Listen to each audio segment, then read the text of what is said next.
For some of you who were here several months ago, I gave a presentation at that time to describe to the club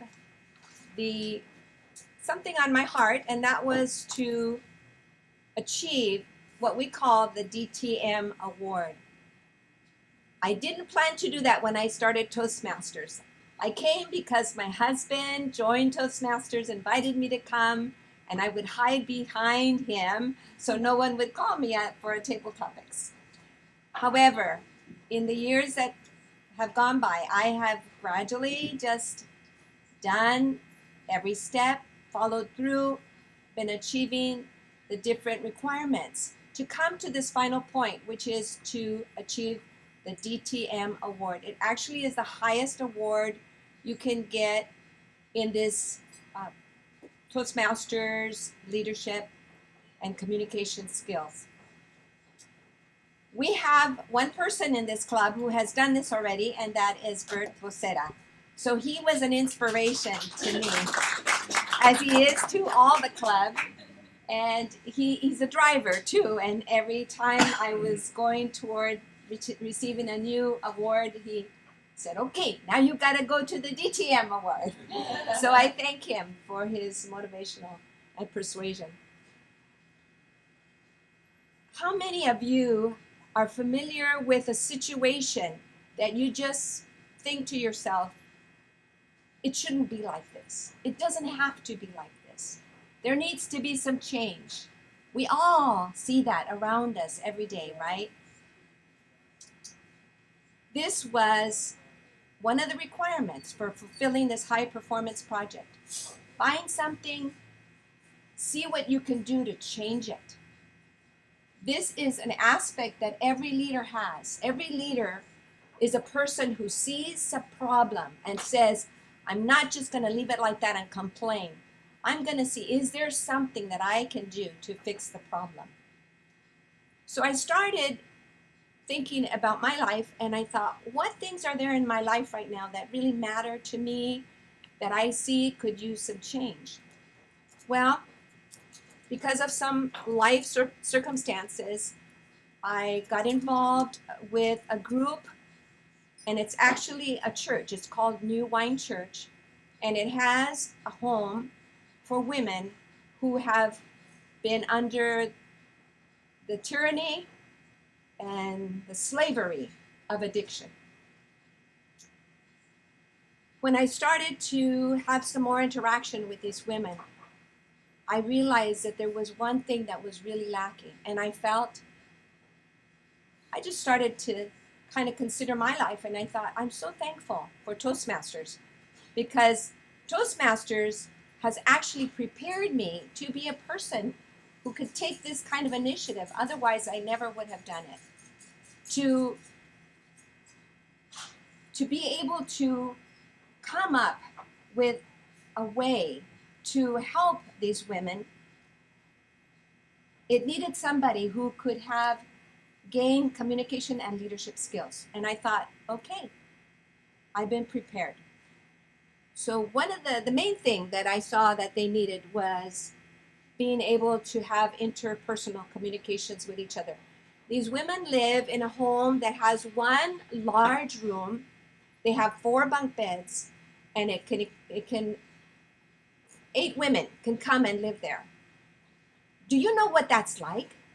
To live with 8 women? I don't. Actually, I never left home until I got married, so I didn't know what it was like to live with anybody except my family. And not only are there 8 women, but these are 8 women who have had a lot of issues in their life, a lot of problems in their life. You know, addiction is, unfortunately, in this generation, something that is just destructive, and it's destroying a lot of lives. So one of the things that maybe they didn't learn when they were growing up, maybe they didn't have the models in their home, a father, a mother, a sister, a brother, somebody who could teach them the value of learning how to communicate with each other in a way that would be constructive, in a way that was a building up instead of a tearing down. With all this in view and all this in mind, I thought, okay, Lord, I was praying about something like this, and now you've given it and put it into my hands. Now what am I going to do about it? So I presented it to the club, and I took it as my goal to do something in this home to help them with the interpersonal communications. I presented it, and then right after my presentation, I needed to recruit some people that would help me. And I had about 4 people that raised their hand, and they said that they would help me with this. 3 of them are here today. We have Eleanor and Rocio and Tamara. And they were so willing that they just kind of set me on fire too. And Michelle. And okay, Michelle also, who is not here today, she volunteered as well, and she helped us out on the first meeting that we had. So again, here are the goals. You have to find something that you can improve. Then you visualize the situation. You share it with others, and you find some who are willing to help you. And then you learn to lead the effort and experience what it takes to become a leader. So this was becoming a leader outside of my comfort zone. I have been a leader in the club as president for a while now, and it's been a real challenge, but I'm so willing to do it because I can see the growth I've had in my life. So this was the first time that I was going to do something in a community kind of environment. So my guidance team then became Eleanor, Tamara, Rocio, and then Michelle helped out a little bit. And these amazing women in our club, they became everything to me. They supported me with ideas, and in our planning meetings, they were so faithful to come. Of course, I provided them with some good lasagna, so they were like, yeah, we'll be there at 6 o'clock. And it was just great. We had a wonderful time around the table discussing a lot of these things and the ideas. And of course, Eleanor's my neighbor, so she couldn't get away or miss the meetings. We try to drag her in all the time. So this was part of the requirement, to get a guidance team, a team that would help me in developing my leadership skills. They were kind of keeping, just drawing the borders, right? What can we do? What should we not do? How should we go forward with this? So of course my project was to introduce Toastmasters at the New Wine Church, which hosts a women's discipleship home for women with addictions. So I had to come up with my vision. My vision was to help them develop better speaking skills so that they could express their thoughts respectfully to one another and allow for differences of opinions. To understand that a good communicator can deliver thoughts and ideas which can inspire, motivate, and persuade, and even diffuse misunderstandings. These soft skills are of great value to a business organization and fruitful in personal relationships. I thought about them as they come to this home. Basically, the first thing is to cause them to see where they are and realize that they needed a change in their life. And a lot of this has to do with even coming to a personal relationship with God. And for me, the spiritual aspect of it is actually what is going to really move you forward. And that's where they need to go. Because it's so easy for them to go backwards and to fall back. So besides that, I realized that as they were going forward, these communication skills were really, really critical for them to restore their lives, to get back on track. If they want to go and look for a job after they've been in this home for a while, they need to know what is needed in an interview. How do you sit in front of people that are interviewing you? How do you feel comfortable to the point that you can present yourself in a positive way? The girls and I, we talked about one of the books that is an old manual from the way Toastmasters used to do it. Instead of pathways, we used to have our own manuals. One of them is called Interpersonal Communications. And we thought, surely this is the best book that we can go through. So after talking about it, I had to go to the church, to the pastor, to his wife, to the home, And I had to sell this idea. I had to let them know this is what we feel is needful here, and we feel like it would be beneficial to you as well as an experience for us. So we held a meeting together with them, and actually what happened was really wonderful. The pastor's wife was there, and the coordinator of the house was there, and all the women had to be there because they're required to do things pretty much together and go to all their meetings together. So this was perfect. I was not going to have to try to get one or two or three. All 8 of them had to come because the pastor's wife had approved it and said, we're all going to be there. So it was wonderful. And the girls were excited about it. The women were excited about it as well. So this book, I have a copy of it here. It's called Interpersonal Communication Manual, and it has 5 projects within it. And these are the 5 projects: conversing with ease, the successful negotiator, diffusing verbal criticism, the coach, and asserting yourself effectively. These were just excellent and perfect for the women in this house. So we did it. It turned out, in my mind, to be a fantastic experience for all of us. We at one point we would meet together and we would reevaluate. How are we doing on this project? Is it coming along okay? Are we sticking to the plan? And we discussed how we might improve it. So we did find a few things that we thought we could have done at the very beginning. Our very first meeting, we just kind of went head first, and we decided to hold a meeting. But I think we had talked about it, that it would have been better if we had done a demo meeting, and maybe even invited some of our Toastmasters from this group. And we would have just given them a whole picture of what a Toastmasters meeting is like. The other thing was to set up guidelines. What we found out, you're also wonderful. You're here listening to me, and you're giving me your attention. We didn't have that kind of reaction that much in a couple of our meetings. The girls were chatting, they were kind of carrying on. So it would have been good to set down some guidelines and say, this is how we conduct our meeting. And of course, a demo meeting would have showed that as well.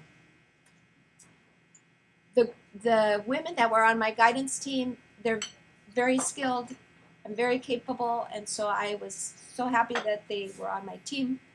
And what we tried to do is just coordinate that with our presentations, and those who had a certain skill, we kind of talked about all those 5 projects, and we had volunteers. Tamara volunteered for a couple of the projects, and then Rocio and Eleanor, and they prepared, and they went above and beyond in their preparation. I mean, some of them had handouts, they had definitions of words to help the women kind of get the idea of what we were going to present that day. The table topics were fantastic. We tried to do them so that it was questions that they could relate to, and maybe in their life experiences had learned some things. And the whole meetings were, every meeting we had was a wonderful meeting, a learning experience. We took some pictures towards the end of the project, and the lady you see here standing with Eleanor, that is the pastor's wife, and her name is Sharon. She's a wonderful lady. She wanted to participate. She actually volunteered for one of the very first project, and she was very encouraging. There on the other side you see Tamara. Tamara was always so enthusiastic, kind of vibrant and lively and smiley, and always willing to go along with whatever the girls were doing, even though sometimes they interrupted. But they were learning little by little how to conduct a meeting. Now this is Rocio on the left, and in front of her you can see some of the women. And most of the time we had at least 6, 7, or 8 women that were there. The woman on the right, the young woman on the right, is my daughter. My daughter is actually there in that home. And I'm sorry. I didn't practice this part. But she went through some difficult circumstances in her life about 7 years ago, became an alcoholic. Her life was utterly destroyed. She has 4 children, her husband, everything crumbled. But she has had, I'm glad to report, a wonderful turn in her life. She has turned back to the Lord. She almost had an injury to her head. She had to have a surgery called, what is it called? Cranioscopy. She had a cranioscopy, which means they cut out a piece of your skull, and her piece was quite large. And she was wearing a helmet for about a year. They actually preserve the skull, they freeze it, and they keep it until they can do the cranioplasty, which is when they put it back in. And it was successful, thank God. And she's doing wonderful. I don't know, wonderfully, is that a word, Shirley? And she has just recently, we of course had the presentation there. She did her presentation, and she's gone to a couple of organizations that are available. The state of California is amazing, or in the United States, there's so many options. She was able to go to a place where they actually helped her. It's a lab, and you go on their computers there, and you can get on, and they help you create a resume, they help you create a cover letter, they help you actually get online and start job searching. She actually is working. She's been a week, and she's had a couple of little jobs in between, but she had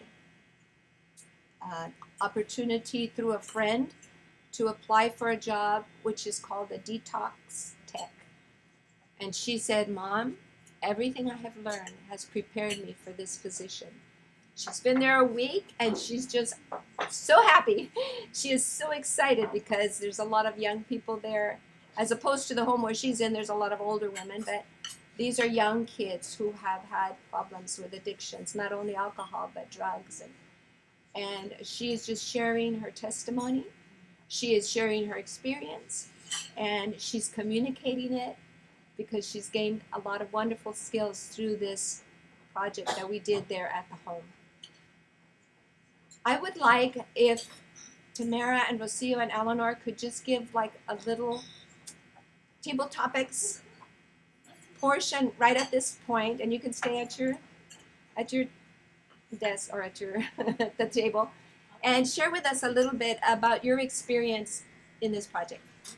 Yeah, so my experience in this project, I felt the need to jump in and help Elizabeth because I was championing the cause. I've never really actually volunteered for anything this major before. This took a lot of time and effort to meet with her and discuss what we were going to present to the ladies. And I just worked off of a manual. I just read it and presented it as if I had been teaching this for years. And I really enjoyed the feedback from the ladies. They were very they participated a lot. And I wanted to make an environment similar to here where they are able to speak their ideas freely and without any criticism and just get their emotions out and practice their speaking skills.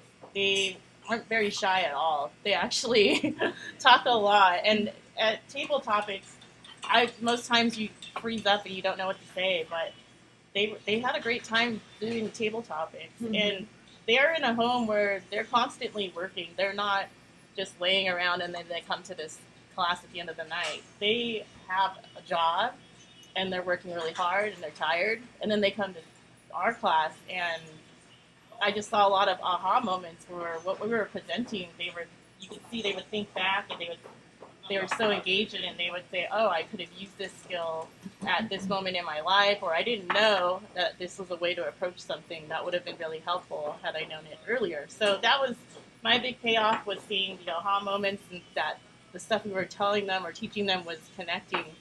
And even at the end, the pastor invited us to her house for a final dinner. And again, we shared like how could we have improved? What did you find useful in the class? And they found everything useful, and they had a lot of they wanted to share more about the moments in their life where they could have used our communication or interpersonal skills. So that was my experience. I really enjoyed it, and I hope we do it again for another batch of students. Thank you.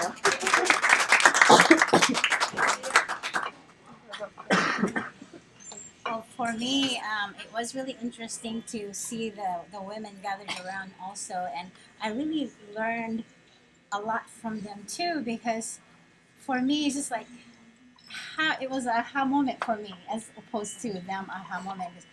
They have such a heart for the Lord that I really believe that without the Lord in their lives, they couldn't have done it by themselves, for themselves.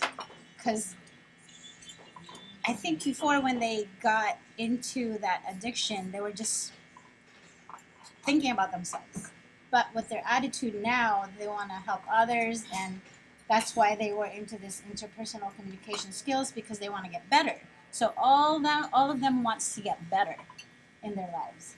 So I saw that, and it's just like, wow, I was inspired by that, because from what they've come from before, and then their lives was broken, and then everything was taken away from them, and then just to build themselves back up. It was inspirational for me. So that was interesting. Thank you.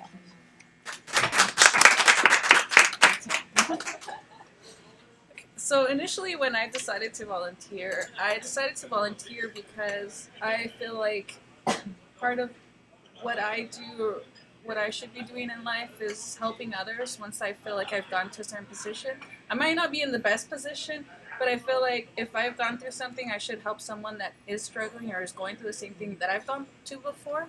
So that was what I went into in mind. I wanted to help someone, gain these experiences and knowledges.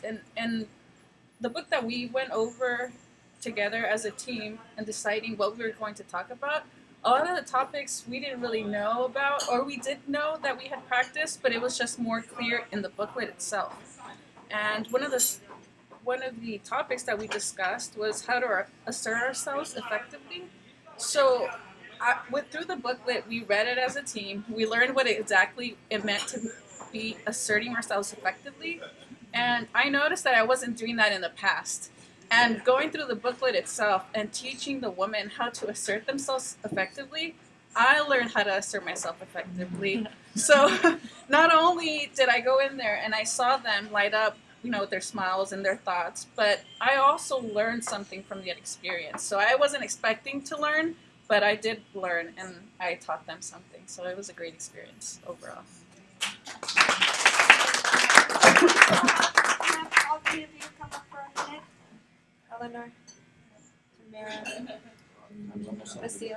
I know it's almost up, sorry, but I just want to give you some certificates. We, for our participation, Eleanor and Lucille, we gave these to the girls on the last day, and we also made some verses that talk about words and the tongue and how from the Bible, and so I'd like to give each one of you a verse as well. And thank you very much. I also want to put up here, lastly, a picture of of all of us. Those are all the women there, and those are the three of us. And Sharon is right in the center in the back in the red. And they actually are very happy and probably want us to come back again, which maybe we will do. Maybe others will want to do it as well. And actually, they invited me to come and speak on Wednesday nights. They have a women's meeting, and they asked me to come and speak. So please pray for me, because I don't know what I'm going to say. But this would be for all the people, the women that come, not just the women in the house. Thank you very much. I appreciate all that you did. It was wonderful. And with that, I would like to turn the meeting over to our Toastmaster again. Thank you for your attention, and I hope that something I shared may have hit something in your heart. Let's find places out there where things need to change and become a leader. That's what Toastmasters is all about. Thank you. Eunice.